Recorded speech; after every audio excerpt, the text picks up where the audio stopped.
అసలు మలయాళం వాళ్ళకి ఇలాంటి థ్రిల్లర్ కాన్సెప్ట్స్ ఎలా వస్తాయరా బాబు అనిపిస్తుంది అప్పుడప్పుడు. మొన్నొచ్చిన కిష్కింధకాండ నుంచి ఇప్పుడు latest movie Bougainvillea Sony Liv stream అవుతుంది. తెలుగు వర్జన్ కూడా ఉంది. ఫాత్ ఫాసిల్ ఉన్నాడు కదా అని ట్రై చేద్దామని స్టార్ట్ చేశాను, కానీ సూపర్ ఉంది మూవీ. మనకు తెలిసిందే కదా, కొంచెం స్లో ఉంటది మలయాళంలో, కానీ క్లైమాక్స్ కొంచెం వర్త్ అనిపించింది వెయిట్ చేసినందుకు. కాకపోతే ఇంకొంచెం ట్రిమ్ చేసి కొంచెం మాడిఫై చేయాల్సింది స్టోరీని కానీ స్క్రీన్ ప్లే కానీ. ఓవరాల్ గా ఒక one time watchable movie. Story plot కి వస్తే రాయ్స్ అండ్ రీతు అని ఇద్దరు వైఫ్ అండ్ హస్బెండ్, కానీ ఒక యాక్సిడెంట్ లో రీతు మెమరీ లాస్ అవుతుంది. అలాగే సిటీలో కొంతమంది అమ్మాయిలు మిస్ అవుతూ ఉంటారు. సో దానికి రీతుకి అసలు లింక్ ఏంటనేది పాయింట్. సో టాప్ నాచ్ ఉందని చెప్పాలి. టెక్నికల్ వాల్యూస్ కానీ, మూవీ మేకింగ్ కానీ, సినిమాటోగ్రఫీ కానీ, బీజియం కానీ ఎక్సలెంట్. ప్రతి ఒక్క క్రాఫ్ట్ వెల్ డిజైన్ అనిపించింది నాకు.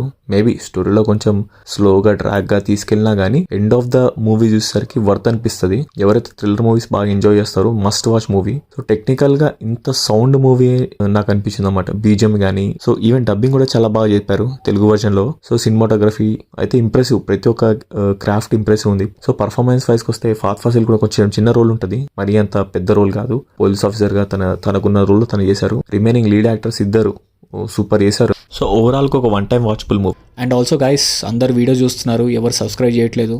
నా కంటెంట్ ఎలా ఉందో మీకు నచ్చితే సబ్స్క్రైబ్ చేయండి మామ. అండ్ మరిన్ని వీడియోస్ కోసం follow me. And that's all guys, thank you.